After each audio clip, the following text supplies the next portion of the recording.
Express news 24 ताजी बातमी ताजी चर्चा सर्व घडामोडींचा अचूक वेध घेणारं न्यूज चॅनल।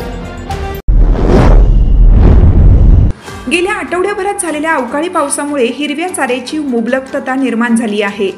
याचा थेट परिणाम इचलकरंजीच्या वैरण बाजारात दिसून येत असून चाऱ्याची आवक दुप्पट झाली असली तरी शेतकऱ्यांकडून मागणी निम्म्यावर आली आहे।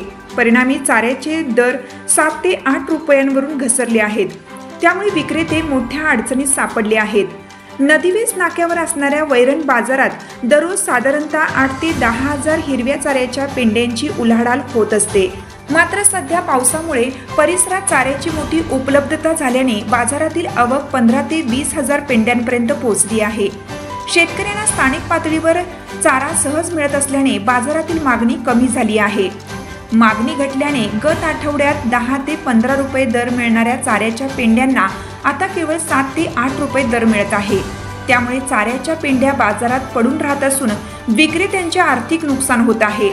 विक्रेत्यांना आवक नियंत्रणात आणावी लागणार की चाऱ्याचे दुसरे पर्यायी उपयोग शोधावे लागणार असा प्रश्न निर्माण झाला आहे।